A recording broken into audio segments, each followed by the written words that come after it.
welcome to another exciting episode of Best of 3. We do this every week. FGC Talk Show. I'm a friend, that's Mike. As always, we're going to be joined by our panelists, John Velociraptor Guerrero from EventHubs.com, and Steve Ace King Offsuit Jurek, who writes for Esports. That's them. You see them on the screen. Hey, gentlemen. What's up, homies? Why don't we just cut to the chase here? I am really excited for this CPT recap this week. Steve, why don't you kick us off? That's it.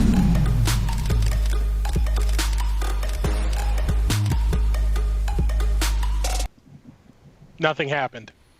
All right, so but we did actually get some news as far as CPT is concerned, and that is the finally announced CPT online ranking tournaments.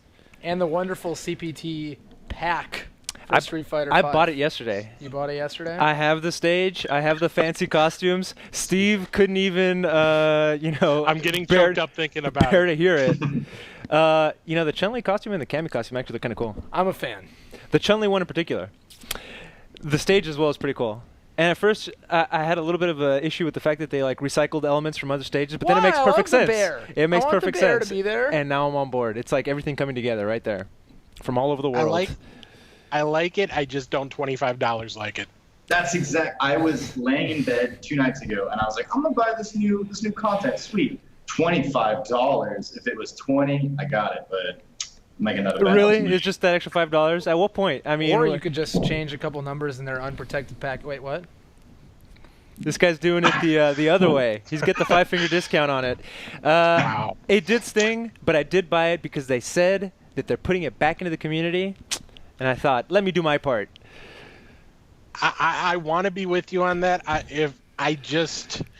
That's such a steep price, even for someone like me who wants to see players get more money, get more opportunities to make a living out of this if they want to. It's just, $25. I just, whatever. Well, listen, we can discuss all day whether that's a good idea or not. But the one thing that we are really excited about this episode, which I haven't mentioned yet, is of course our guest tonight to talk about this big news is Alex Valle. He and his company Level Up Live will be doing those online tournaments. They partner with Capcom officially. And I'm going to remind him, he's been on the show 3 times before. October of last year, sometime in April, and a couple of months ago. And every single time he's been on, I've asked him about those online ranking tournaments. And now he's finally going to have an answer. I'm very excited, guys. But, of course, the first thing that comes up is, you alluded to the fact that there are ways to get around things on the computer, the PC version of Street Fighter V. So, by default, there's already pitfalls here for an online ranking tournament. You want to kick me off there, man? Well, I guess that means I don't think that in particular will have a problem with the online ranking events. Obviously, if someone picks Urian, I think they'll probably not get away with that. Yeah. I probably wouldn't report that loss. So really, it'll just be colors and stuff like that. I mean, obviously. Although, honestly, if I'm going to be straightforward, you can do all the same stuff on the PS4 version of the game. See, that is news to me, but we're not going to discuss about the ways to break this game. What I'm saying is, what are some of the good things or potential bad things? Obviously, the good things are you're going to get see a lot of people who otherwise you'd never see in a tournament and potentially do well, right? That's the charm of an event like this, the allure of an event like this. If I'm not mistaken, every single spot is already taken, by the way. Yes, I think within 20 minutes, every single spot was taken. I think you messaged me, and I got in there right away, and I was already like number 30 or 40. The good thing is that obviously this isn't Valle's first rodeo or Level Up Live's first rodeo.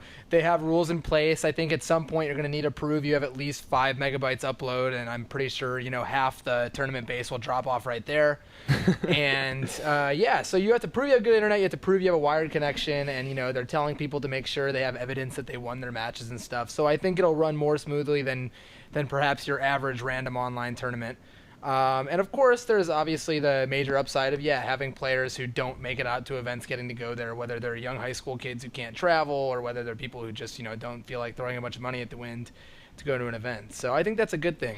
The thing that interested some people was, is it fair to just randomly announce it and get the first 256 people in? But because it's this Sunday. Is it fair to do it any other way? I mean, it's pretty much the fairest way they could have. I feel like we should be happy that this kind of a thing is now an opportunity for us in the first place. Yes, there are going to be issues with it. We're dealing with an online tournament, all the thuggery that could potentially go on with that. And it's also going to be a representation of people that don't ever go to big tournaments. it's very likely, or it's very possible, that the people that win these are going to go and they just get absolutely bodied when they play in like an actual tournament setting in a local match. But aside from all of that, the fact of the matter is the entirety of the Street Fighter community can now potentially have a chance to jump into the Pro Tour, and that's great in and of itself. That's, that was a huge selling point. It's even on the back of the box for this game. I just feel like it's coming together so late. I mean, the back half of this season is already jam-packed. There's like, even before the rank or the online events, there's 33 offline events over the next 14 weeks. And with these online events, there's conflicts there. Like the Australian one conflicts with Azhadu.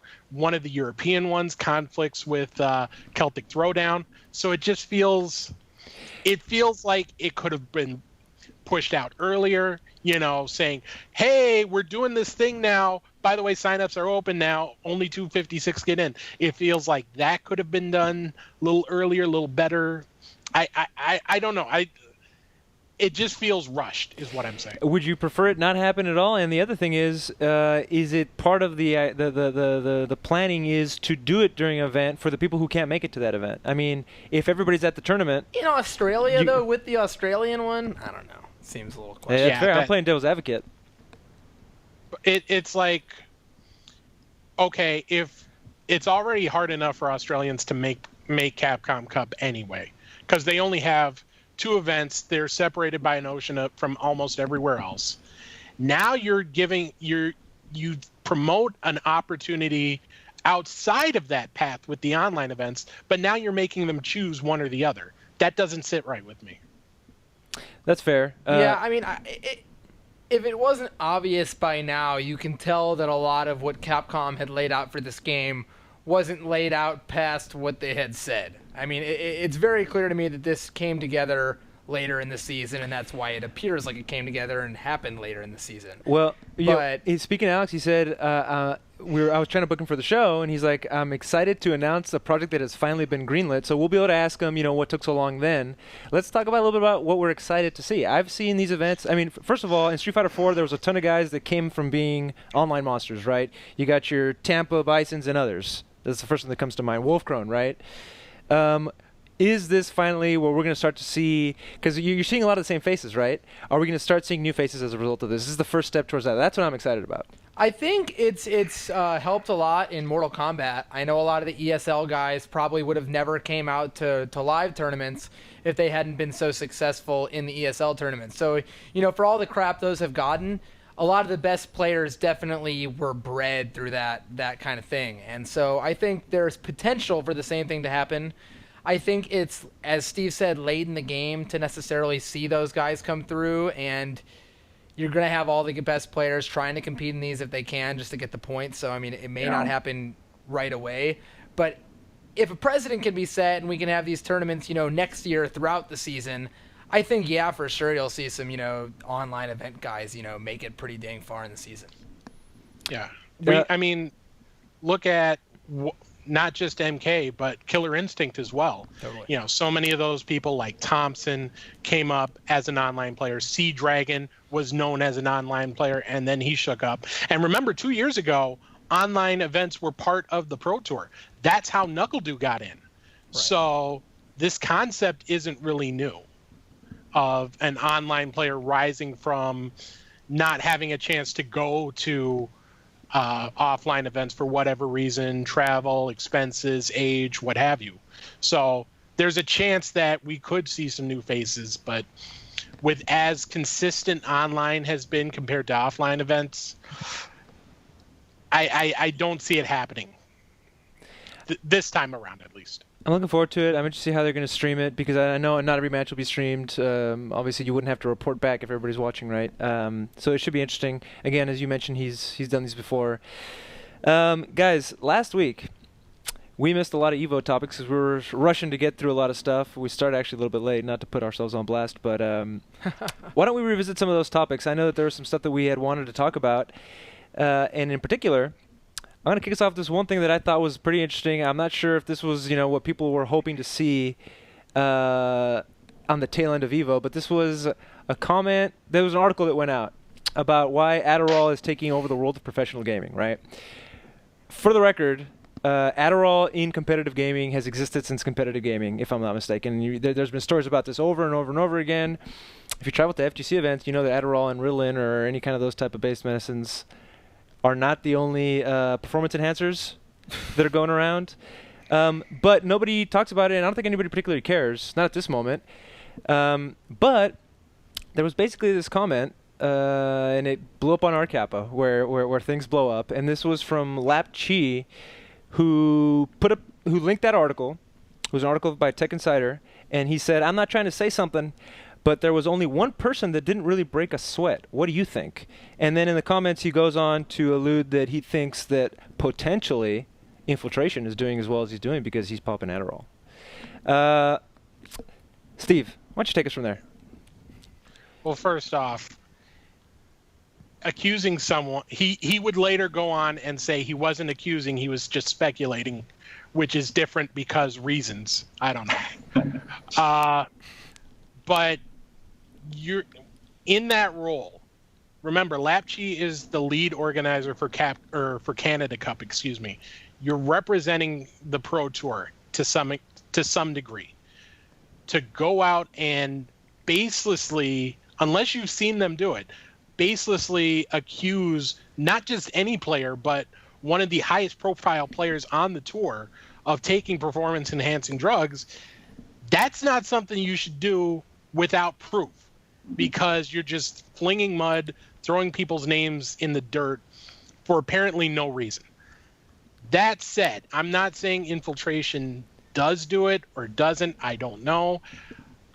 But I just don't feel, with as much money on the line and as little testing as we have, no testing, I should say, I would be shocked if no one was doing it right now.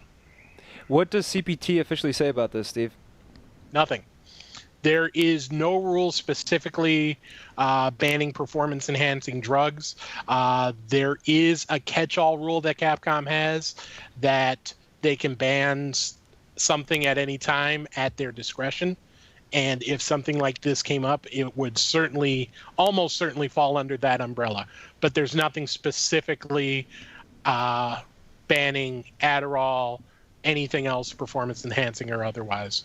John, what's your take on this, man? Well, to quote the great Randy Marsh, drunken at a Little League baseball game, what are you going to do?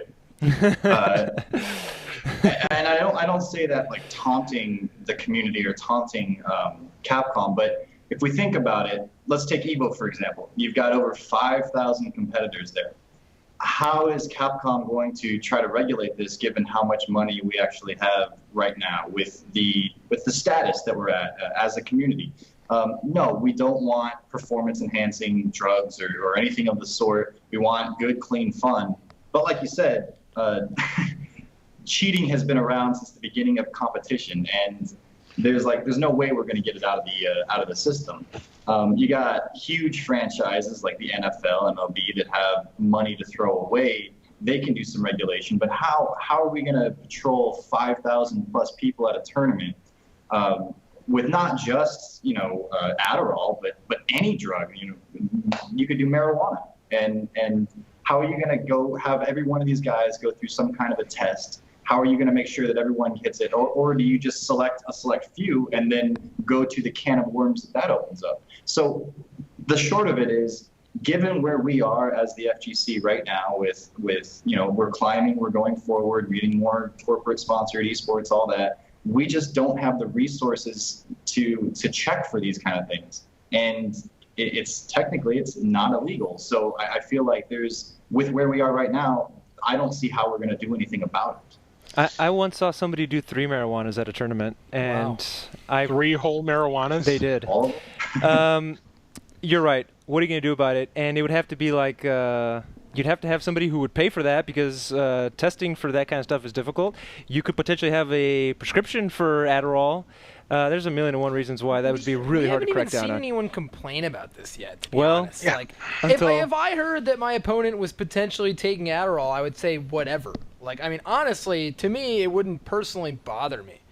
if there's like some sort of crazy link between like this guy being able to land 100% of his combos if he does Adderall, and he doesn't have ADHD and like he needs it to do his combos. I mean, maybe like, I can't think of a scenario where I really care yet. So I mean, and I haven't heard anyone else say they have. So at Evo, I think it was a year ago, I knew of someone that was using Adderall, and he didn't even make it out of his pool. So it's like, does it really help you that much? I don't know, but. Until there's billions of dollars floating around the FGC and prize pools and things like that, I don't think we're going to be able to and really need to try to police That's going to be this year, John. I just paid for my $25 CPT pack. The money's going to be there, I'm telling you. That would be great. It's all towards the anti-Ritalin drug fund. That's what they didn't tell you. I want to track back to the 3 marijuanas that your friend did. I mean, let's be real. Street Fighter players, Melee players, KI players, anime players. Don't bring the anime players into this. Oh, yeah. A lot of those guys and girls, they also play Blaze Green. Yeah. I just don't know if Capcom really wants to go down that road, because then... Did you come up with Blaze Green just now? Oh, yeah, God, nobody's ever used that. I've never heard that before. I've never heard Blaze Green. You've never heard Blaze Green. I've never heard Blaze Green. That was... Well, never mind. But... Guys, okay, so nobody cares. Yes, it's there. Nobody really cares unless, I guess in this instance, somebody wanted to bring it up. Who am I to put rules on anybody, but probably have some backup if you're going to say something like that, some evidence. It was pretty dumb. Yeah. But speaking of infiltration, and we're still on more Evo topics that we didn't get to. If you recall, this was actually back from CEO, so we're going even further back. But you can still leave the more Evo topics little slide up there. Born Free, who does really good interviews, interviewed Infiltration, and he talked about that he would maybe move to California. Then, if you heard Infiltration's post-grand final speech, he said, now I have time to do basically whatever the hell I want. I'm going to stream. I wonder if he would want to stream from California. I mean... That guy doesn't need to travel to a certain area to get better. I think it'd be cool, I guess. I don't know. I don't have a major opinion on it, to be honest. He seems to get around to the tournaments either way. Yeah. If it's more convenient for him, I think it's a good decision. But...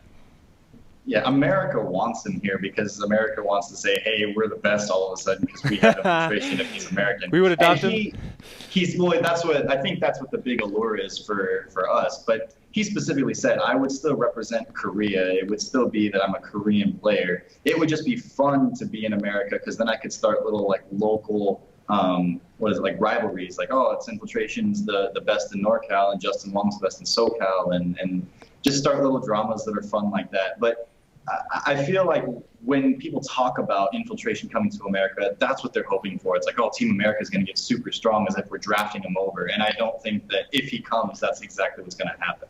No, not Are you sure? Because we can get Chappelle on here to do a racial draft part 2. If we can get Chappelle on, that would be awesome. If Chappelle could replace Steve, that would be so great. Oh, wow. Wow. John, what have you done, John? John, we like Steve around here, John. Steve, whenever you're ready, you can come back, buddy. Because we're going to move on to a new topic since Donkey didn't have an opinion on Infiltration moving to California. I didn't. We also want to talk about the viewership numbers. In this case, everything went up except for some of those viewership numbers, right? There was more entrants, there was more this, that, and the other. It was on TV. That all looked good. But, Steve, can you break down some of the finer points on how viewership went for EVO? Yeah. The numbers, we talked about how EVO was getting bigger and bigger and bigger all through the run-up. That didn't really play out in Twitch views. Pretty much every game that was in last year's lineup went down in viewers this year. There's only 2 that didn't. Guilty Gear, which went up to about 150,000 when you combine the English and Japanese streams, which was up from about 100, 110 last year. And Super Smash Bros. Melee, to everyone's delight here. That went up significantly. What do you mean by that, Steve? I need you to explain that little addendum that you included there. Because everyone here loves Smash, right? You know, Efren, I know you play it like 5 times a day. Look, you know what? While you do your 3 marijuanas. My first fighting game I played competitively, if you want to call it a fighting game, was Melee. God damn. And I mean that seriously. Like I wave dashed, I canceled, I did all that stuff. Stopped for a while, and then came back to Street Fighter 4. So I'm an 09er with a Smash background. With Diddy on your sleeve. What were you saying, Steve? I said I'm calling it a fighting game. So yeah, it totally is. The viewership, it wasn't higher than last year for Street Fighter. Of course, that was Street Fighter 4. This is Street Fighter 5. But you had people watching that on ESPN. It had multiple streams in different languages. When you include all that, was the viewership better? When you combine the ESPN viewership and the Twitch viewership, Street Fighter 5 was at about 400,000 viewers, which is significantly higher than last year. But I was one of those people that was watching both on Twitch and on ESPN2. How many of those viewers did the same? I don't know. The other thing is, there was like viewing parties for this, right? So everybody goes and watches it at somebody's house or at a bar or at, some of the Vegas suites for people who didn't make it into the arena. I wonder if that cuts into it. I mean, I don't know how relevant that is. You factor stuff like that in, though, too, for like the Super Bowl. Everyone watches this, like 30 people will watch the Super Bowl on one screen sometimes, So I don't know if you can really argue with an event like Evo that's a factor. But I think, like, before we get too ahead of ourselves on just the specific numbers, we made it on TV. So that's a thing in and of itself. Like, we were on TV, guys. ESPN2, sure, but it was TV. So, man.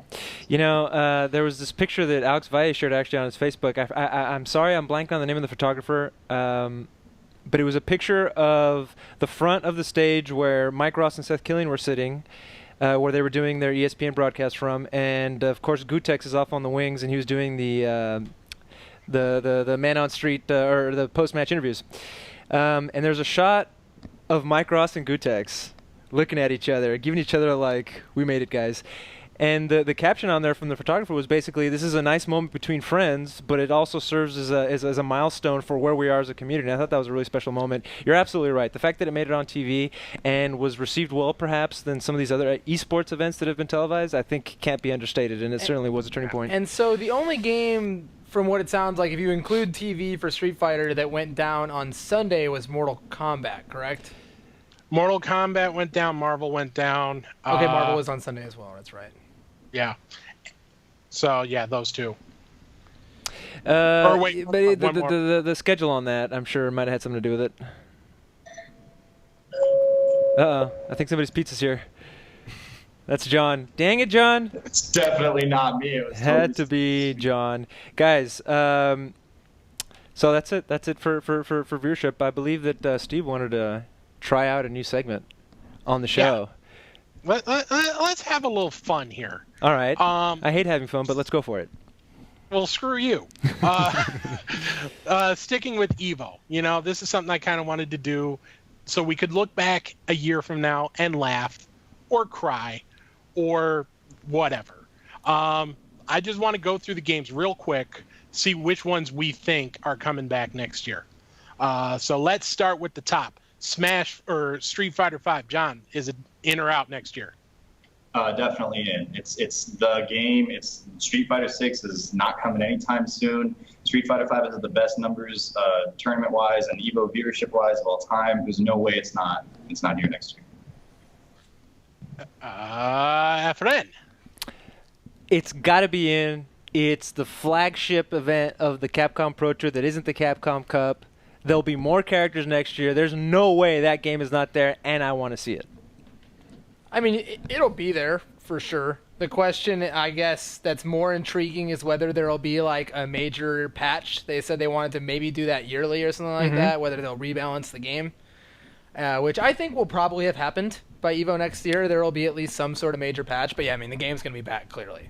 They're saying that they're doing the patch after Capcom Cup this year, so sometime in December. Right, probably like that, yeah. Okay. All right. All right, since everyone pairs them together anyway, let's do both Smash titles. John, are they in or out? Yeah, there's no way. Smash has been like this unstoppable rebel force. It's been growing. There's no way you, as the tournament organizer, don't have this at your event. It would be a fallacy to not do that. And at Evo, the biggest stage of them all, they're going to have both Smashes for sure. A friend. You got to have it. I was in the room for both Smash 4 and in the arena for Melee, and you can't. The Evo guys want that hype there. It's definitely going to be there. It's a shame that sometimes the people who go and sit there and take those chairs, the Smash fans, are somewhat a little bit rude. I'm going to call them out. But, yeah, a little bit rude sometimes. That's pretty specific there. Mm-hmm. That's profiling. Yeah, well, consider yourself profiled, Smash community. Donka? I mean, well, I think Melee is a definite buy. Their numbers went up. They're popular or whatever. Not much to say on that. And the game's already, 15 years old or whatever anyway, so that's not changing anything. Smash 4, probably a buy, right? The big question for Smash 4, buy or sell-wise, is the tensions were so high. I mean, high-profile Smash 4 tournament players were just coming out and saying that EVO was awful for them outright. Mm-hmm. And so, I mean, there may be some massive, like striking of EVO or something like that could happen that could stop it. But to be honest, they need that tournament, and EVO in a way needs them back. So I think, they'll both make it. At EVO, I had a chance to talk to Mr. Wizard. Specifically, I was giving him a little bit of show. I'm like, dude, are you going to give us a specific spot for anybody who wants to shoot video at the venue at the Mandalay Bay? And there wasn't a photo pit, even though we had the understanding that there would be. We still were able to go around and shoot whatever we wanted. But the point is, he said, this is the biggest tournament we've ever done. We're figuring a lot of things out for the first time. You got to give them a little bit of leeway for having such a massive event. Yeah, and I think they'll both be back. Yeah. With the amount of reach out that Tony Cannon has done since the end of EVO, I don't think you do that unless you're planning to bring back that community. So I think they're both in. Now that the obvious ones are out of the way, things get a little more interesting in my book. Let's go with Guilty Gear Xer. John, in or out?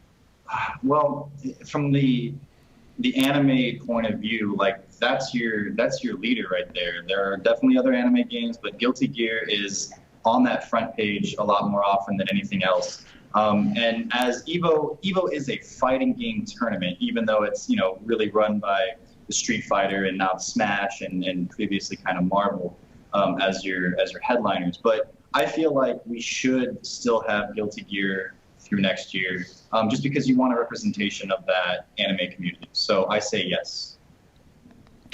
Absolutely, and I'm going to tell you why. When a game gets good press coming out of a EVO, it's going to continue to stay on there. And Guilty Gear has given them some good moments, especially last year. I guarantee it'll stick around. Well, BlazBlue had some great moments in the final of the year before that. We had 2 down 2-0 comebacks and back to 3-0 from Galileo to beat Dogra, the overwhelming favorite to get it. And they got they lost the next year, which most people understood because, the other games that Guilty Gear had come out, Persona had a new version, and then the anime community was upset that Under Night had not made it in that year. Mm-hmm. And so, the anime community always kind of wonders what's going to happen, right? And that's where I come from for the most part. And it's a little trickier because BlazBlue is getting a new version and Under Night is getting a new version before EVO. So, in that sense, you might think they'd get it, but I'm still going to buy on Guilty Gear because it's more popular in the normal realm. Okay. Beyond the anime community, where Guilty Gear is overwhelmingly just way more popular. So despite the fact that I would rather see a BlazBlue or an Under Night, the newer games, the games that I personally like more, I think Guilty Gear will make it, and I think maybe one of those two will make it. Plus, Daigo's going to stream it, so, it's about to have a shot in the arm of popularity. I just don't think that popularity is going to last for another 10 months. With BlazBlue on the horizon, I'm selling Guilty Gear. I'm sorry. Damn. Let's go with the game that cannot die. The ghost appeared on stage during EVO. Marvel. In or out, John? I feel like Marvel has been on life support for some time now. It's not, I don't say that with like, yeah, Marvel's dying, sweet. But I'm saying like, let's just be real, man. Like it's run its course, it feels like. And I say that primarily because of the numbers. Like people are just not playing it as much anymore. What else do you want from Marvel? You know, you've had the 3 gods of 1 in Evo now. KBR was a great drama story and everything. Like, I don't see us getting much more out of it as a community. Like, those that love Marvel, like the select few that are still playing, sure, they want it there, but the majority doesn't. And we see that through entrance numbers, and we see that through viewership numbers. Like, I just don't see it at Evo next year. I'm sad to say it. I think the storylines have been told and wrapped up with a bow. Chris G got his medal, or his first place win, and what is there to tell? Is anybody new coming to that? Is there any fresh blood? Mike probably doesn't have an opinion on this, so we can just go to the next one. I guess there is there was a lot of fresh blood this year in Marvel, and I mean, I'll be the first to say I think it's in large part because a lot of the best players quit the game. Not fronting on those players at all, but I mean, it definitely got a little easier. But there was a lot of players that were newer to the game in terms of success, like Dual Kevin, who did really, really well this year. And, you know, there's potential for that to improve and for those players to go on and do better at EVO. This is, to me, one of the toughest ones because Mr. Wizard came out and said last year, you know, Marvel brings the hype. It's going to be on Sunday no matter how many people play it. And so it seems like he wants it to be there, but it really does feel like the storyline is kind of over. And with the whole Marvel 4 tease and then fall of last week, I'm going to sell on it too. Dang. Sorry, Marvel. Let's make it a clean sweep. They want it there, but I think it's just going to be a victim of numbers. Too many new games coming out, so I'm selling. What about another one that's got a sequel possibly on the horizon, or a replacement, I should say? Mortal Kombat X. Buy or sell, John? I think you just got to make that Injustice 2, right? Are you, John? We're going in order here. Yeah. All right, let's do it. Mortal Kombat, Injustice, both or neither. Okay, so I feel that a lot of let's talk about it like an NRS game. Like an NRS genre. I think that Injustice 2 will elbow out MKX. The numbers with MKX standing kind of alone are not amazing. And Sonic Fox winning everything is cool, but even that has run its course. So people are like, I just don't really care that much about MKX. There's a chance that it could get some more, a revival. There might be another combat pack or something like that. But come EVO in a full year from now, I don't see that game still being around much, especially not enough to be on the EVO lineup. I do think Injustice 2 will be there. So yeah, I'm going to say Injustice 2 100% and no MKX. Damn, I'll be sad to see MKX go, but I as well think, yeah, it's going to be Injustice. It's kind of weird that you can replace the game. It's a substitute. It's not like there's no MKX game because it's an NRS game, and the community almost 1-to-1 just transfers right over the next game. And that's how the anime community has felt for years, and those games are way, way, way, way, way, way more different than Injustice and MKR. But yeah, I mean, I think this is pretty obvious that Injustice will make it, and unless NetherRealm tries to make it happen themselves, Mortal Kombat won't. Dang. I'm gonna go on the fence. I think they're both coming back. I think, remember a couple years ago when MK9 came out, or Injustice came out, they had MK9 that they added right away, and then later they added Injustice once they were sure that it was going to be out in time. I predict the same thing's going to happen this year, so I'm buying both. One more before I shut up. There's got to be 2 more, right? I want at least a Pokken question here for crying out loud. Let's go Pokken. 1,100 entrants. Does it come back next year, John? This is probably the toughest one. I lean towards no. I think that the big number of entrants and everything is just because it's still a pretty fresh game. But with it's so hard to get this game going. Just speaking of hardware, you got to have 2 Wii U's per setup, right? Something like that. And the hype there was just so. At least that's how I felt while at EVO. It's just a lot of work, and I think that a year from now, the game won't be doing all that amazing. The one chance that I think Pokken does have is the Pokemon fad right now. Well, not even fad. It's not a fad. It's been around for forever. But the spike. We just got Pokemon Go, and everyone's losing their mind about that. And then in just a few months, we're getting the new Pokemon games. If that kind of brings more people in or refreshes the Pokemon scene enough that it spills over into Pokken, maybe. But I really think Pokken was a spike. It was the perfect timing for a game to come out for EVO. But next year, it's highly unlikely that it'll be back. I think a lot of TOs were banking on the fact that this game was going to be more popular, so they banked on that, and then the game did not turn out to be as popular. I think a lot of people signed up for the Pokken Tournament Evo to try to get a piece of that. I don't think that all the Pokemon love is gonna bring it back next year. Worlds or whatever for Pokemon's coming up, and I think that's the last major tournament for the game. That's how I feel about it.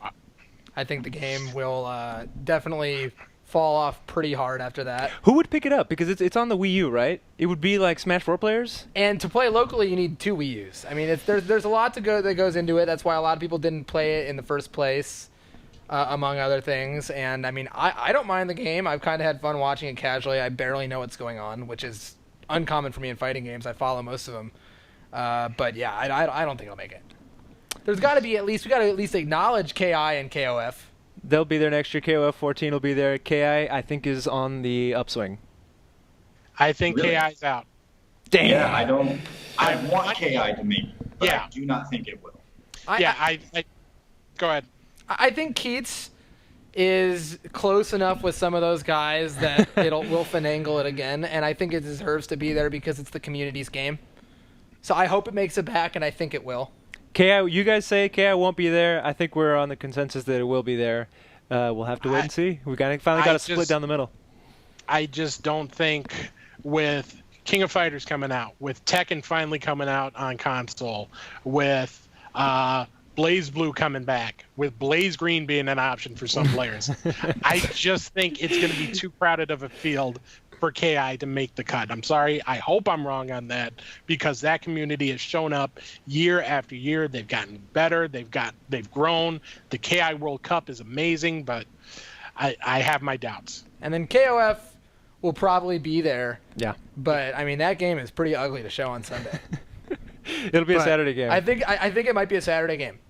That's my prediction is that KOF is a Saturday game, even though it's new. Assuming they stay in Vegas, I'm thinking they might just hire Cirque du Soleil to just reinterpret it and just show that. Like they'll have them watch the screen and like 10 seconds later, okay, get King of Dinosaurs out here. Let him do some stuff. You might actually have people in the background if they do it that way. That's Guys, too much blue screen, man. It's about time to wrap it up because we have our illustrious guest, Mr. Alex Valle, on in a couple of minutes. Steve, thank you for that segment and for hosting it. It was lovely. It was a lot of fun, guys. Next time, the chat needs to play along.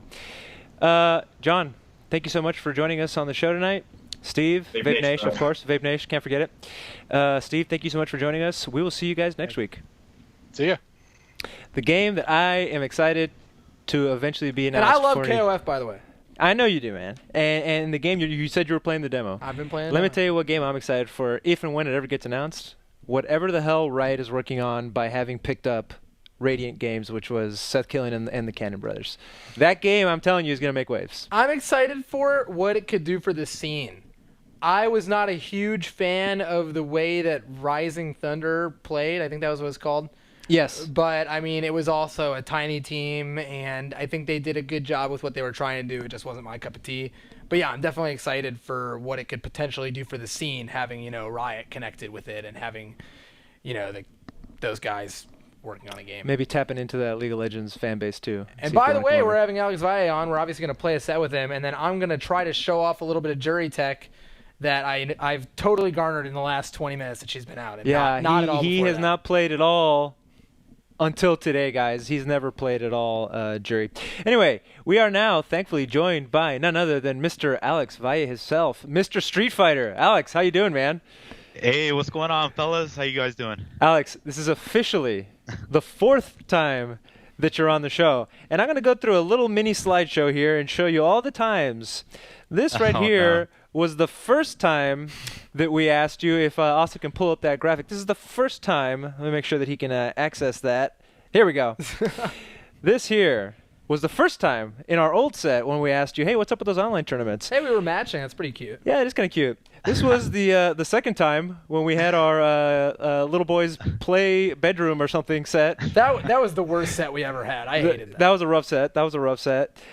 This was more recent. This was the third time that we asked you about those online tournaments. God. Let's flip to the next one. That's it. Those are the 3 times he's been on and the 3 times we asked him about the online tournament. So, Alex, if you would, please, once and for all, can you, even though it was announced yesterday, announce the online tournaments? Yes. All right. So we are super, super excited to finally announce the Capcom Pro Tour online ranking events for 2016.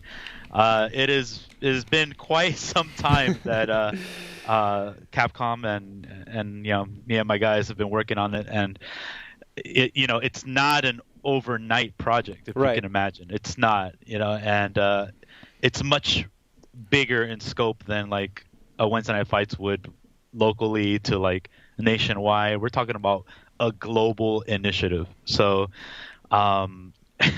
let's get to it, man. Well, I mean, let's just start off with the tough questions. Even though you alluded to it, what took so long? Because people are saying like, what the hell? You're barely telling us, and then it's on Sunday and it's already sold out. What the hell? Many things. So let's see, where can we start? So Capcom's timing and promoting the Pro Tour, what they have planned for EVO, they had a lot on their plate, right? So they couldn't just put everything out there and then it wouldn't bring the hype. It's kind of like revealing a character, right? You want to kind of reveal it in strides.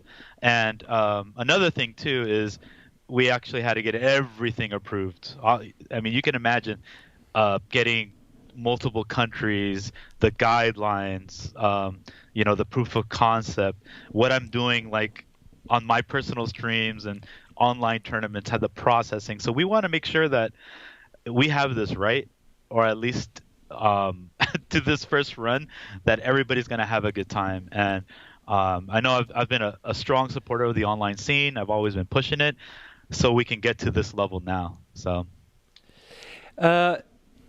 I mean, clarify for me. Are you doing all of them or just the American ones, the North American ones? Thank you so much first of all, to mention that, because now I'm going to unveil our partners that are going to help us with this initiative. So North America and South America, or Latin America, will be handled by Level Up. Nice. Actually, we're overseeing the entire global initiatives, but we cannot do this without, in Europe, we are partnering with Unequal Media. Okay. They handled the Winter Saison events, a lot of the UK events, so shout outs to them. In Asia 1, that's the Singapore region, we're partnering up with Beast Pack. So, they handle a lot of the Asian region events down in Singapore, Malaysia, Indonesia, Thailand, that area. And then Asia 2 is like Japan region. So there'll be Hong Kong, Taiwan, Japan, South Korea, and that'll be handled by Yubiken. So we're all partnered up together, and we're kind of pretty much handing them over our Wednesday Night Fights processing and how we're going to make it better to make it an actual CPT quality event, and we're all running efficient, nice and smooth.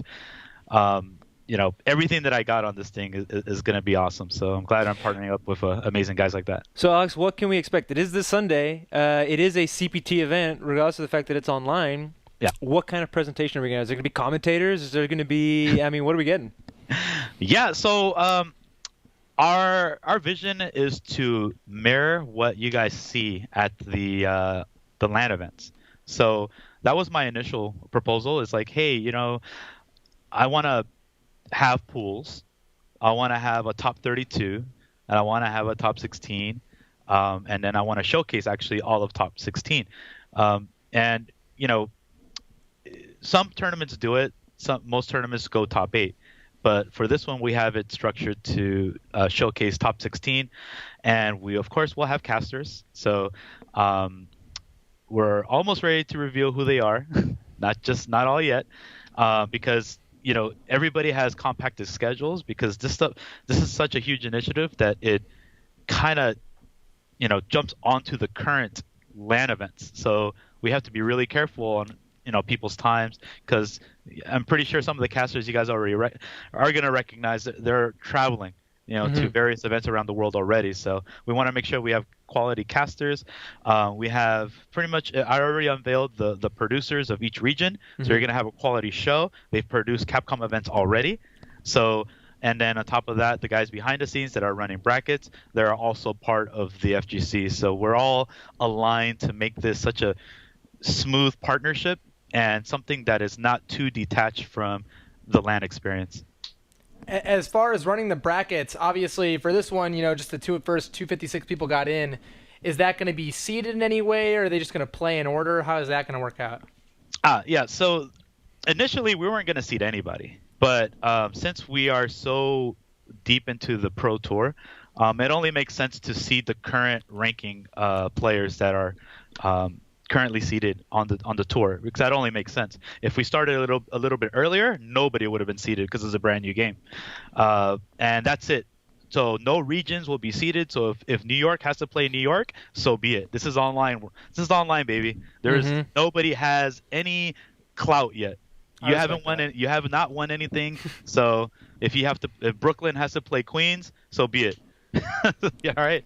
Hey, Alex, first of all, shout-outs to finally changing your Twitter handle to the Alex Valle, no longer Street Fighter 4.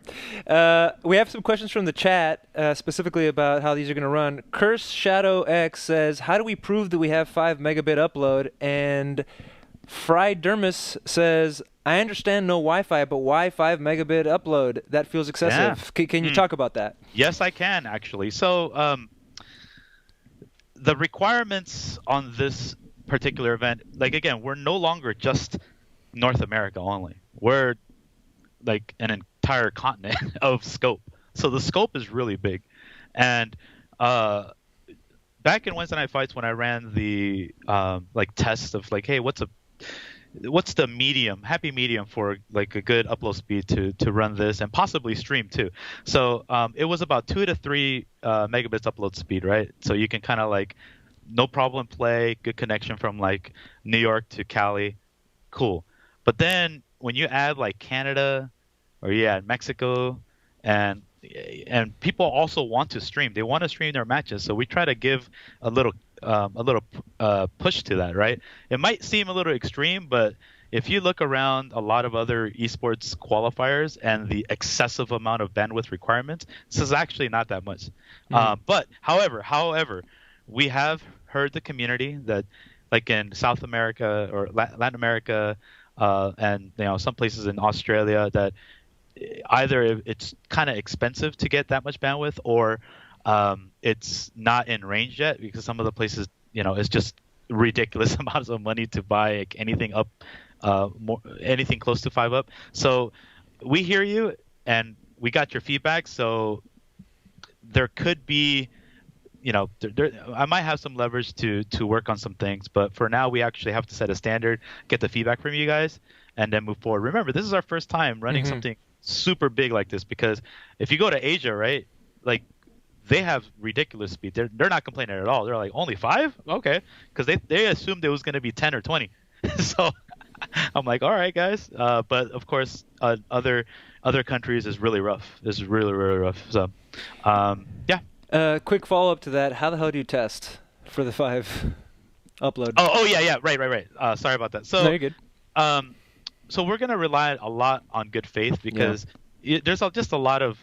It's impossible to catch like a bunch of cheaters and hackers, right? And we're aware of that. There's no policing of like, oh, this guy is using this crazy macro and something beeps and okay, we can DQ him. No, it just doesn't exist. And the same with like the bandwidth speed. So we, in the description, we let everybody know that, hey, you guys gonna have to, and mandatory, put your speed test results in there's a discussion tab in the challenge bracket, and you can plug in your speed test result in there, right? So what happens is players kind of dispute, and they're like, oh, I played this laggy guy, I'm disputing this match. I'm like, okay, we can't really tell by video footage on CFN because it plays in real time. There's no lag. So we have both the players submit their speed test results, and if it fits the criteria, then the score stands. They have to deal with it. I mean, they know what they signed. Come on, guys. Yeah. You know what you signed up for. It's a free event. and not every connection is going to be pretty. But however, if some players are like, if they're constantly causing bad connections across the board, then we're going to do some investigation on those particular players and make a decision about that. So I mean, that's on our plate too. The whole free thing, that was going to be a question for you. It's free. I mean, he signed up and he was like, they haven't charged me yet. I don't know at what point that's going to happen. It's free, right? Yep. It is free. It's free. I mean, you have nothing to lose, right? Except probably half a day of your time to try to qualify to win a spot at the regional finals of your region. So, I mean, why not? Alex, you used to travel to your local arcade back in the day to compete with the people in, your immediate vicinity. Now This is like the complete opposite, right? I mean, this is the world. What do you expect to see from this tournament? A known name or an online warrior? I expect the online warriors to give, at least at this time, to give the known players a challenge, because let's just say Street Fighter V is actually still kind of a legacy game, all right? Because in Street Fighter 4, there's a lot more execution involved. So since Street Fighter 5 isn't, it's just about strategy now. So I believe like some of the players that were just about like not really the top 8, top 16 yet in Street Fighter 4, they're starting to make that mark in Street Fighter 5. And I think we're going to see a lot more faces, a lot more representation around the world. I mean, we saw glimpses of it in Brazil with Kioma, right? Mm-hmm. He came out of nowhere and just started beating some ass. So I'm like, it's going to be a bunch of Kiomas around everywhere. And they're going to take it seriously. They don't care what conditions they play. If it's choppy, they'll make it work. They'll make it work. And I mean, you got to give props to those guys because that's all they got. I mean, they can't afford $1,000 trips to a regional event or something, and this is all they got, so they're going to make it happen. And I'm glad a platform like this is finally there for them. I call them the Aquamen. They're stronger under the water of lag, and they're the scariest people to fight in an online tournament. Are the Aquamen? Yeah, but how does that translate to the IRL tournament, right? Because at the end of the day, if they win this, there's no more lag in IRL. Choo Choo and Keoma did pretty well in Street Fighter 4 and Capcom Cup and and obviously Knuckle Dew coming from online, so I think they can make it. Yep. Alex, there's a ton of stuff that you got going on, including the Vanguard Redbull event that I want to talk about. You have SoCal Regionals, a couple of questions there. Is there anything that we missed from the online ranking events, because of course that's the big news and it's happening on Sunday, that you wanted to touch on before we move on? I mean, just a message to everybody, like this is our first run, our first partnership with Capcom to make this happen for you guys, and just think of it as an extra opportunity to be a part of the Pro Tour. I mean, this doesn't have to be there, but it is, and I really think that this is a necessary step to progress our scene. And it was a huge there's a huge controversy on that because people don't believe in online. And come on, we're in 2016. I get all my training online, and I'm telling you, as a top player, a veteran, and you're thinking about these connections, all these people that are thinking about bad connections and all this, all that. You've already lost. Like you're not even taking it seriously. You're just gonna ridicule it, troll it. I mean, it is what it is. But the other guy, he's gonna reap the benefits, and you'll see what happens from there. So you don't get to compete in this tournament then, huh? No. Dang. Nope. All that online practice though. Hey man, if I can create opportunities to bring more players to light, that's far better than me competing these days. So I want to bring up Redbull Vanguard, but first, did you know that you were going to be featured in that Lupe Fiasco song that they played before Top 8? I had no idea, and you know what's the messed up part about that? What? Okay, so I don't know if you guys know about Seth Musey, right? He creates the graphics for Evo, just about every year. It's just such an amazing graphic artist. But he messaged me sometime around June. He sent me something random on Facebook. He goes, "Hey, Valle, does V trigger or whatever stand for Valle and V trigger? Does V stands for Valle and V trigger?" And I'm like, "What? right? And then freaking in July, here it comes. That's the line that freaking Lupe Fiasco says. I'm like, what the hell? So that was such a treat to see. And I'm so happy that that intro looked sick as hell. Shout outs to Seth Musey, Lupe Fiasco, I mean Evo staff for making that happen. And man, Lupe made pretty much a tour to see how the FGC was to make sure that track fit. So it's pretty incredible how cool and on brand and like so not poser that looked. I'm trying to pull up this picture here so that people can see it in case they didn't. This is the still of you. The V in V trigger stands for Valle, which was such a badass line. But but talk us through it, man. When you hear it, you see it. What went through your mind there? I'm like, I would have probably shit myself, man. I'm not gonna lie. So I was kind of late arriving to Mandalay Bay, but as soon as I got there and people were like, "Hey, Vi, did you know that you were in the intro?" I'm like, "Wait, what? What? What are you talking about?" "Yeah, you were in the Street Fighter V intro. The V trigger, they got your face." I'm like, "Huh?" So I had to wait until after.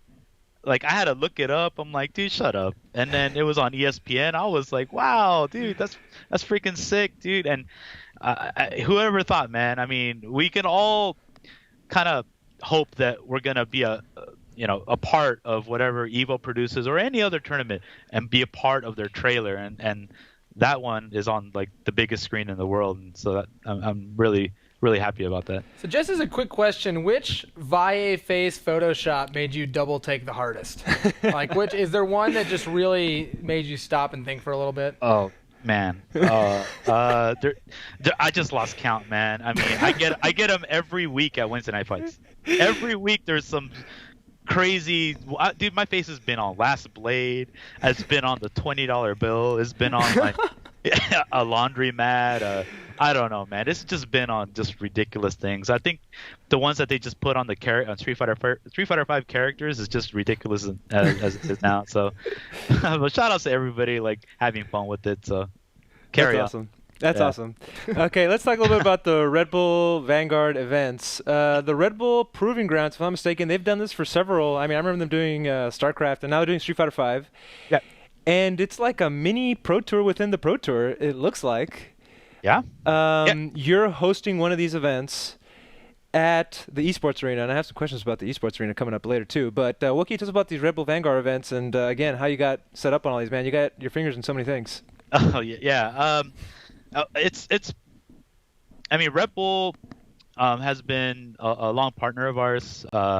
I mean, they helped behind the scenes in a lot of our projects. Like last year, they were responsible for flying out a couple of the winners for our Wednesday Night Fights Online.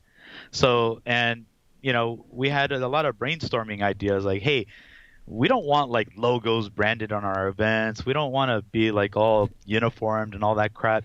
We just want to do cool stuff for the FGC. So, you have any ideas? I'm like, yeah, I mean, are you guys working with the Pro Tour? And they're like, yeah, we actually have some plans, and even with Evo, and yeah, if you saw, like, they have a lot of support with the Evo stuff, doing the after party, and a lot of like the salty sweet stuff. So I mean, they got their hands on making things better, like the outside attractions, just to get people more excited about these events.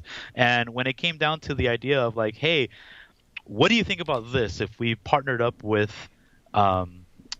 heavily populated fighting game regions for another kind of circuit, but all under kind of like all under the CPT at the grand finale event. And I'm like, okay, what do you have in mind? And he says, well, the kind of missing piece of the puzzle is monthly events regionally. And I'm like, I agree. We actually had a test run of the Prelude events. Remember the SCR Preludes? Mm-hmm. So those were our testing beds to run a monthly event, and they were very successful. But the timing for next year, we didn't really want to call them Prelude, and we didn't want to attach it to the SCR brand. We wanted to have it as a standalone event. And when Red Bull gave us this idea about like, hey, why don't we just do it this way and team up in a larger scope? Because I'm all about partnerships and long relationships, right? I don't like these one-on-one deals and hope for the best and then it's gone, right? If these things work out, we have something every year, right? And that's the real future. That's when you want to build stuff, you build that thing so it lasts, it stands tall, and everybody can look at look at it and depend on it every year.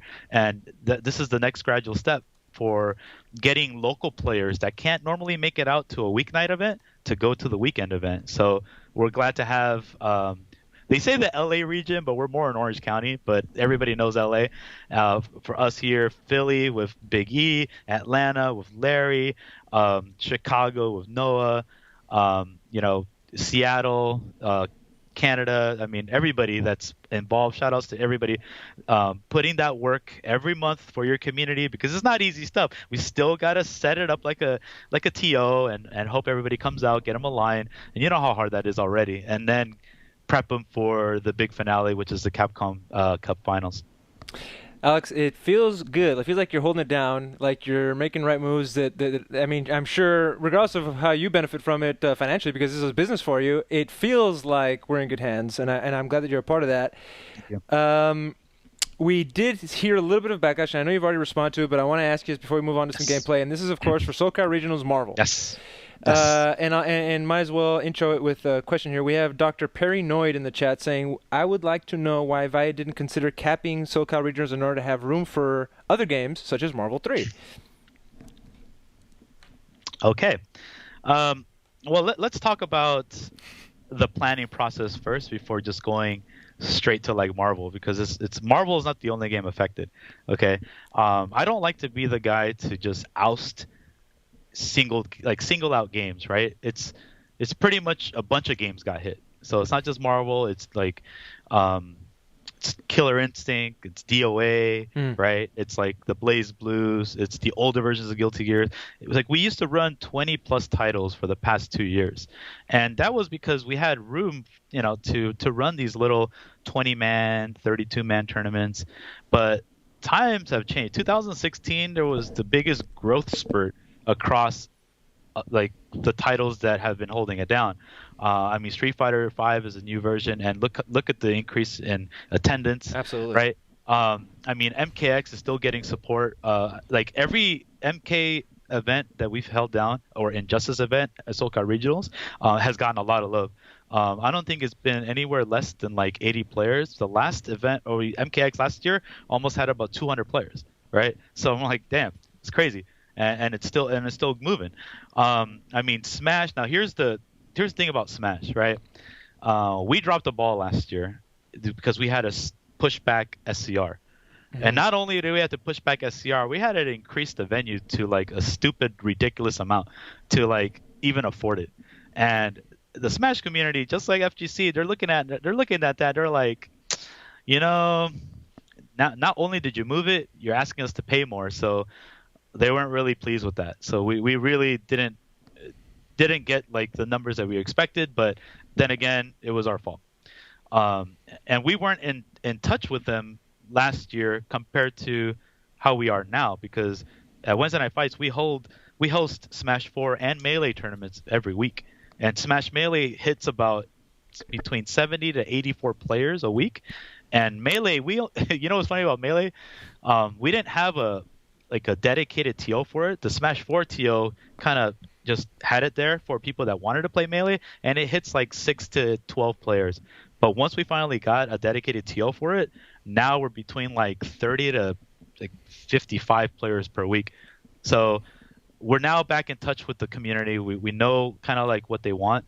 And I mean, to not include Smash, even though we've been supporting them and making it happen. I mean, you got to think back that we were the ones in the West Coast to team up as an FGC organization to partner up with the Super Smash Sundays guys. And this was a time where like the FGC was like, no, we should just leave Smash alone. But when we partnered with them, they filled the house, and they filled Super Arcade like 150 strong. It was like ridiculous amount of numbers, right? And I'm like, that's just by a simple collaboration. I don't understand why we can't do that now. So I'm about collaborating as many communities as possible, but the problem now is, fitting the ones that have so much growth in one place. And then like the other communities, I'm not just trying to like say, oh, I'm kicking you out to the curb. It's like what do you do with everybody else? And these venues in SoCal, come on, man. That's another topic too. To fit all of these guys, the Marvel guys, the KI guys, and we're like, all right, we got to expect 1,024 for Street Fighter 5, right? So that like already takes how many games away, right? Or should we limit Street Fighter 5 to 512 and not let a lot of Street Fighter 5 players? So we're hit with these type of questions. And people aren't really thinking about that, right? Or we're hitting the MK guys, or we're hitting, and now when it gets to the Smash guys, like at least now we have a, yeah, I'm looking at like 128, 150 around there, something like that, right? We're not reaching for the stars. We're not a CEO. We don't have 50,000 square feet of people. That tournament is ridiculous. It's so big. We're not that big. Final round, we're not that big either. So if you guys are thinking SCR is that size, you're badly mistaken. We're not. We do have the highest profile players, but we're not that big. Can it get that big? Yeah, but East Coast doesn't really travel to the West Coast. It's expensive. It's really, really expensive. We don't have as many states in the area that's concentrated like the East Coast, like the colonies. They make that like 15, 20-hour drive to go to like a final round, a CEO. But in the West Coast, everybody just, they don't have that type of growth yet, unless it's Evo. Evo's like the biggest one. If you look at the numbers to NCR, like even they have about 300 and slightly under 400. Same with West Coast Warzone. So I'm taking those numbers with a grain of salt here because by the time SCR hits, we're gonna probably hit like all the characters will be released by then. We may reach 5. Realistically, I'm looking at 512, but we have to prepare for 1,024, right? We have to. So that's why all these games got hit, and we hear you guys. We hear you that you're pissed off about Marvel. We hear you that you're pissed off about KI, and we hear you that you're pissed off about the Blaze Blue game that is not there, not present. But that doesn't mean all is lost. It just means we have an extra challenge to try to fit them in the schedule. So our initial proposal, it didn't come out so well. But does that prevent me from adding it later and trying to figure something out? No. So you're saying there's a chance. There's a chance. I think that's Marvel the big takeaway. is not dead. Alex, I have because I know Mike is itching to play you, and he has a Juri, a 20-minute in Juri. The last question while my homeboy transitions over there is Esports Arena the best location for these events? Yeah, so that's a great question too. Everybody is used to seeing the Wednesday Night Fights layout, right? And that is not the best layout for an event like this. Okay. So what you guys see at Esports Arena is a bunch of computers and a bunch of tables, like as their standard Esports Arena layout. Like that layout stays like that weekly. That cannot be an SCR layout. And also the stage, it has those like esports pods with the computers on them. All that stuff is getting gutted out, and we've never utilized upstairs either. So it's multi-floored, and the corners and the back end of the venue we also do not utilize. So there's a lot of space that we have not touched, and the middle registration area that's there, that will also be gone. So plus there's some stuff that I can't announce just yet. But everything is all part of the plan, and even getting the negative feedback is great because that just tells us things that we can add to the event, right?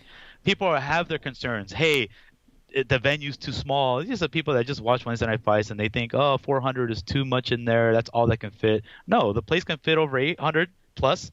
And the thing is that's without giving much stuff away, there's still more plans to that. So you got a ton of stuff going on. You have, of course, the online event. You have the Vanguard event, SoCal Regionals. But right now, Alex, you got a hungry young buck over here.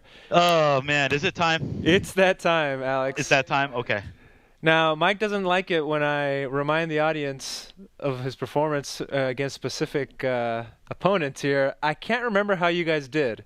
I played like Alex and stuff. You used Alex. Alex had just come out and you used Alex. That's going to be the same scenario again here. You can use Juri. I'm going to play some Juri. Are you going to play Juri, huh?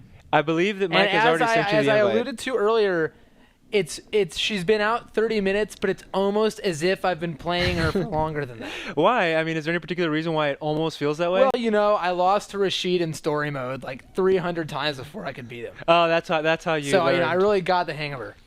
Okay, all right, that makes sense to me. You should have an invite from Lone Star Gamer, which is the lamest gamer tag, but Lone Star. Yeah, whatever. All right, guys, in the chat, we got Mr. Street Fighter himself versus Michael Donka Schiller. And look at that, from Texas to California, we got 5 bars. Hey. It's possible, boys. Well, for the record, this would not be tournament legal because we're on Wi-Fi here in the Esports you should studio. not let anyone know that. And obviously, that's a no-go right there, guys. You can't do that. Yeah, let me see if I can detect the Wi-Fi when we play. That will stand the test of time here. Hey, in the meantime, Alex, we got a question for you from the chat. This is AIX Johnny B. This guy, side note, is 6 months sub of Esports, so shout-outs to him. Ooh, shout-outs to you, man. He says, can you please ask Valle? I saw the Bang the Machine documentary showing at EVO and was wondering if something like USA versus Japan Asia tournament could happen again. It kinda does, but not as a team format. I mean, we have the Capcom Pro Tour now, so I mean, if there's enough interest, like we saw Street Fighter Crash now, which is probably the closest that we have, but that's in the Asian region. So hopefully we can, you know, it would be sick if we had that in the States or Europe involved and everybody else. So I wouldn't count it out. Yeah, I'm digging this Aladdin costume you got, Alex. Sinbad, that's what I would say. Give me a 1 in the chat if you think Mr. Street Fighter is going to take this with his Rashid. Give me a 2 in the chat if you think Michael Donka Schiller. Sorry, Alex. Let's give me a game, because, you know, it's a brand new character. Oh, give me one game. Well, what did we say before the show, Mike? I made you promise me that you weren't going to pull that. No, I'm saying, like, the chances should be whether or not I win one game. All right. We have a single 2 in the chat. Whoa. I don't even know what this character does yet, so it's going to be interesting.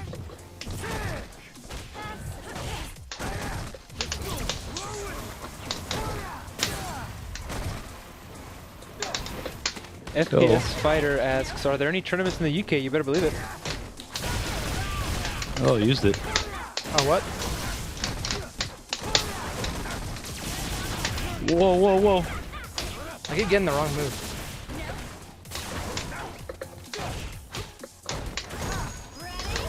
Oh, it finally worked. Whoa, you could have blocked that Wi-Fi. Okay. I know what's going on now. Yeah. Okay, so that's 1-0 so far. I'm gonna take 1. I feel it. I gotta get used to this craziness. Yeah. So are you like a more full-time Rashid player now? I've seen you play a lot more Rashid than Ryu recently.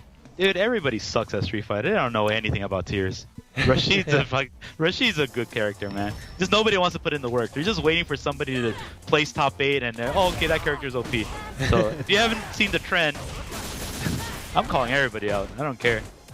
Alex, like Fudo almost lost to like Apology Man's Rashid. You know what I'm saying? So you guys don't know anything. Hey, we have a legit question here about the tournament on Sunday.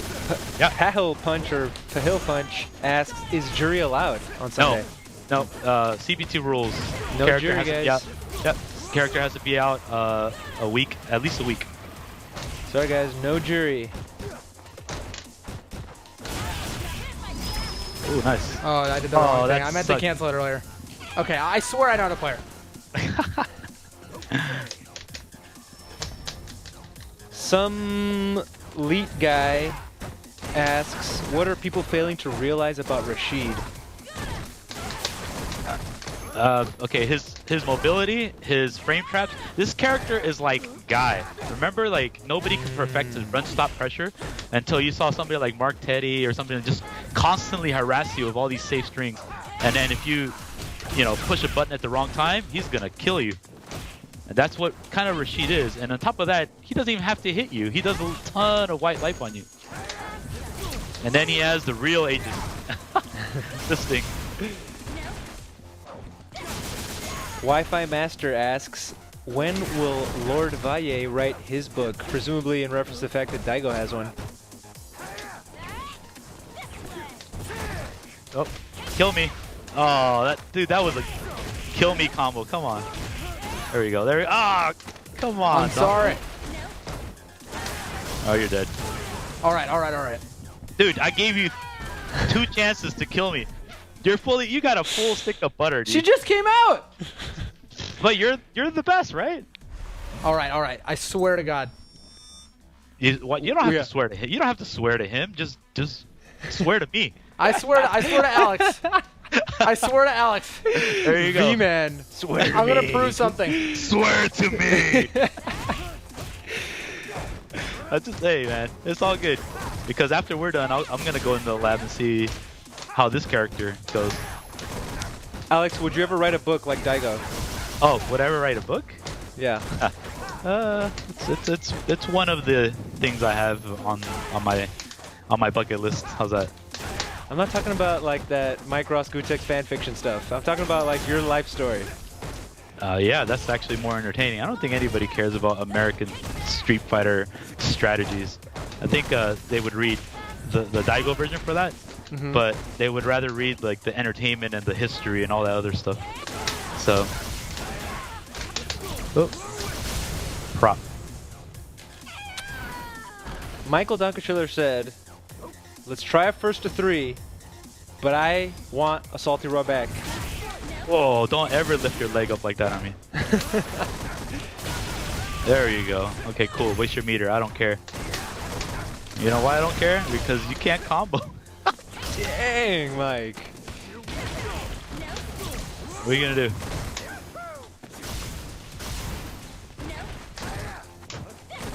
Oh, you jump faster.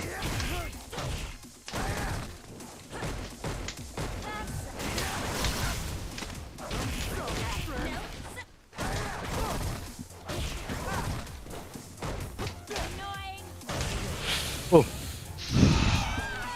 Do we need Vega? I'm not trying to call you out, but should we see some Vega? Give me one more jury match. I need one more jury match. One more. One more jury match. I don't need Vega right now. I need jury. All right. You were showing me some cool stuff before the show. Before we went live, you were showing me some cool stuff. Have you had a chance to implement any of that? No. Not even close. This is actually the most embarrassed I've been so far. It's not fair, dude. Because like we just got out of Evo and my character's pretty fresh right here.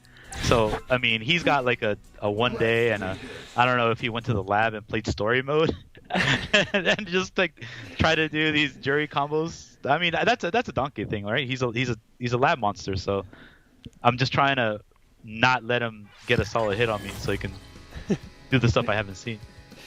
All right. But I'm gonna get that hit right now.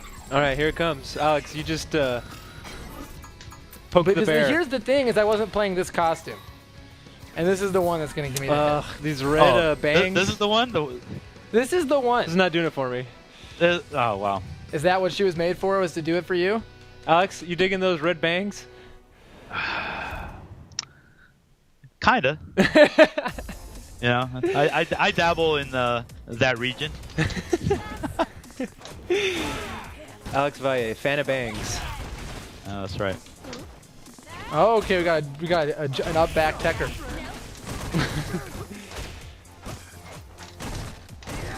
Oh, what? Word?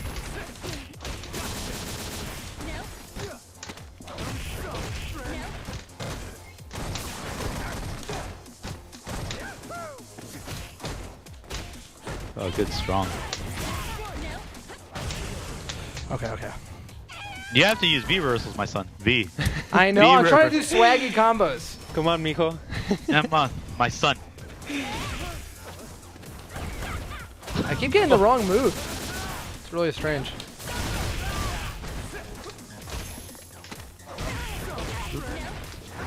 Oh, almost had you right there. You followed you. Faster. Oh, you push buttons. Mike, why are you pushing buttons there? Oh, nicely done. There we go. We got showtime.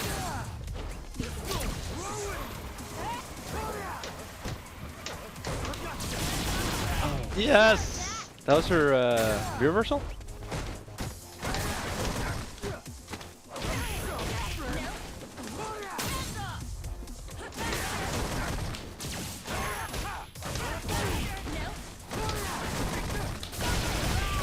There we go. You're on the board, There you Mike. go, I'm on the Mike. board with a You're on the round. Get on Okay. the board. It was at least 40% DP damage, but I'll take it. What's up, chat? You guys didn't think he had it in him. Well, how you looking now, chat? Ooh, faster. Ooh.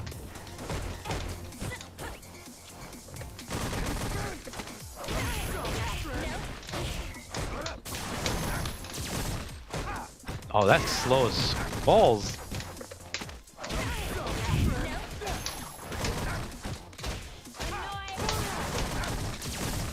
Oh yeah. She's her view reversal is bad. Yeah, that's a problem, dude. At least you have a DP. So Rashid does really well versus characters that have a slow view reversal, a non-escapable view reversal, no DP, or no 3-frame. And you have one of the bad attributes. At least you have a DP. And a 3-frame. Where's your 3-frame? Stand jab. You're not using it. I'm not using it. No. Mike, you sound defeated, man. I sound defeated, but I'm taking. This is, I swear, the last one. Even if I get bodied to the next dimension. Oh. I feel like I understand Alex now. It's as if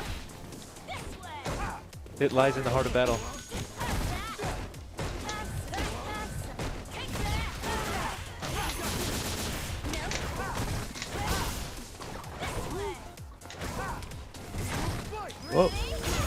Whoa. Whoa.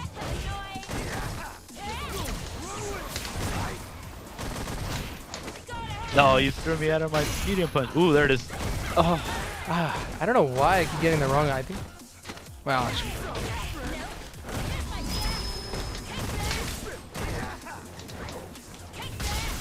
Oh, it's 2 hit. Kill me. There it is. Chat's helping you out, dude. They're saying it's because of the Wi-Fi. Yeah. Clearly. We're gonna blame everything on the Wi-Fi.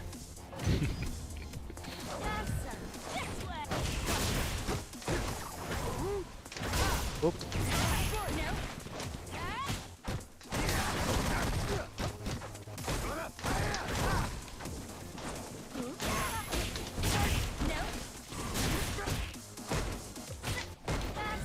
There, 3-frame. You used it.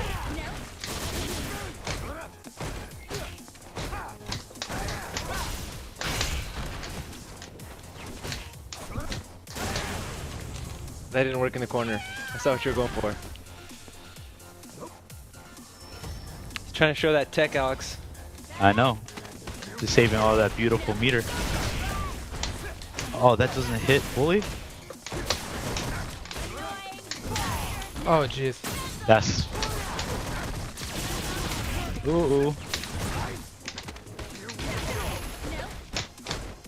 Hey, Vi, you getting that CPT pack? DLC, 25 bucks? I have it. Attaboy. Yeah. Ooh, that All was right. dirty as hell. I tried to help you, Mike. I couldn't do it. I asked him a question right at the I end. could man. not tried. take one game with my jury. I mean, come on, man. I'm playing a legacy character. You're playing a one-day character. Not even a day. Like a few-hour character. He played story mode a lot, Alex. Oh, got he in a lot did? of practice, yeah. There was no other way to play Juri, obviously, except to play that one story mode over and over again. That's how he got so good. Alex, was there anything we didn't ask you about that you'd like to mention before we wrap up the show? No, you guys... You always got a lot going on. Everything. Yeah, obviously your Twitter handle is there on the screen, so follow Alex at @theAlexValle. There he is. I'm sorry I cut you off though. You were gonna say one last thing. Oh, hey guys. I mean, I've been a tournament organizer for a long time. I'm part of the family, as you can say. So like, if you guys don't see something you don't like, come at me with like, all right, how do we make it better? Or, you know, be constructive with this stuff, right? Because the last thing people want to hear is that like, you know, you want me to mess up, or this is the worst thing ever, right? I understand that a lot of things don't appear to be perfect. So help us, not even just me, but help your local TOs make it better, right? Give them the ideas that we missed, because just like, again, I've said it on your show before, please reach out to us and tell us, hey, what would work better for our event? And don't try to say, oh, my community is better than that community. That doesn't solve anything either. So you're going to have to really have a strong case to figure out what works best for everybody's region. And we're all ears, and I'm very transparent about this stuff. So please do not hesitate to reach out to me about any of my events, SCR, WNF, Vanguard, Capcom Pro Tour Online. I'm there for you guys. Wednesday Night Fights is every Wednesday. Capcom Pro Tour Online ranking event is this Sunday. Stay posted for Vanguard and SoCal Regionals. Alex, thank you so much for coming on the show. We always appreciate you having you, man. Sure. Hey, anytime, guys. Take care. Right. Thank you, Alex. We'll catch you. Yep. And now we have Mike. He's going to show us that cool tech. This is for anybody who just is going to pick up Juri today and like, okay, what should I get started? How do I start messing with my opponent? And this is a pretty easy way to jump on into. Why don't you introduce it? Okay, so I mean, obviously, I won't go too far into Juri. There's already a little bit of info out there. People have figured out various stuff about her. She's one of the more complicated characters in the game so far, just because she can store in the bottom left, all these extra moves. I hadn't even noticed they were there. Yeah, the light punch one is a fireball. The medium punch one is this hop kick that's for combo extensions, and the heavy kick one is this She doesn't have the two other angled fireballs No, anymore? she can only throw fireballs in one angle, and the EX one is just like, this auto combo kind of. So these moves are all used in tandem for various things. The medium one combos have heavies and lets her do big damage combos. Like she can do, crazy stuff. And that'll link into this too. And so combo-wise, setup-wise, that's all there. One thing I found so far was that she has a pretty cool setup that's similar to an Akali setup off of a crush counter sweep, which is one thing that's hard about crush counter sweep setups is where you hit them. You can hit them right here and be next to them. You can hit them right here and be a little further. It kind of complicates things. So a way to mitigate this is to dash into them afterwards.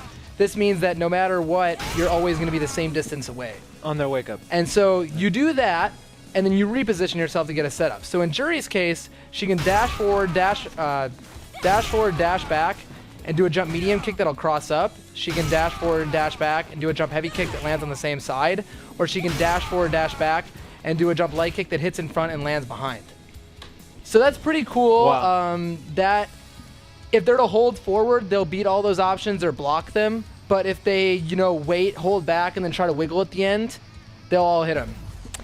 You get a 50-50. Let me ask you the script questions here. So you said you have to hold forward to get out of all those, but if you do the roundhouse one, doesn't that hit in front and land in front? So here's the thing, is typically people don't hold forward right away. They press forward at the end. Mm-hmm. And so then, yes, it'll hit them. If they hold forward immediately upon waking up, what'll happen is they'll walk slightly out of the setup. And that happens with most of these side switch setups in the game. And on those 3 kick jump in setups, can you combo off of that? Oh, yeah, of course. I mean, you can combo off any of those. You can get, let's see how much damage she does if you land the heavy kick. So if you got everything loaded, you can do...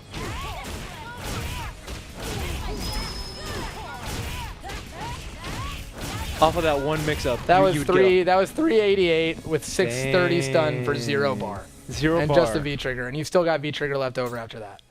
And so the cool thing about this setup is that no matter which button you do, if you set them to wake up with a DP, and I tested this versus most of the characters, it'll actually make it whiff. So if here we have Ken wake up with a DP, you get a crush counter. Boom. And she has some cool stuff off crush counter. Like she can get a charge and still combo after it. Wow. Well, there you go. I mean, that's a great place to start if you want to start messing around with Juri. Final thought on Juri in general? I think that so far, we had the early characters that came out in this game were really strong. We had Ryu, Ken, Nash, Chun-Li. They have all the tools. They're really good. I think they were getting used to the engine, and those are the characters that have been top tier so far. Then I think that the early DLC characters were a bit weaker. They were called, we had a Tournament Austin DLC tier, where they were like, these mid-tier characters that were a little more thought out. I think Juri might escape DLC tier. I think that even though, I just got bodied by Alex, I think she's potentially very, very good. And I think she's really well designed because she has all these really, uniquely strong tools. No one else can do this much damage off of down strong. But the thing is, she needs to build those resources by charging up the moves. So she has to find the way to get time in neutral. and do all that stuff to be as strong as she is. And so that's unique for this game so far. No one else really charges himself up like she does. If you would, show me how you would take advantage of her V skill with respect to a fireball character. Okay, so this has been, Alioun had a video out about this so far. So it's nothing too new. But basically, Juri has probably the best anti-fireball options in the game. If we set Ken to throw a fireball here, and then set him to play it back, Juri has like a bunch of ways of beating this. So she can react with this into super.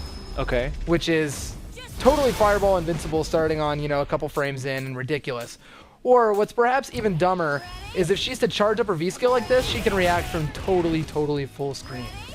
And so you have to charge it up to the point where she glows. Otherwise, it won't go full screen. But once she glows, yeah, it's too good.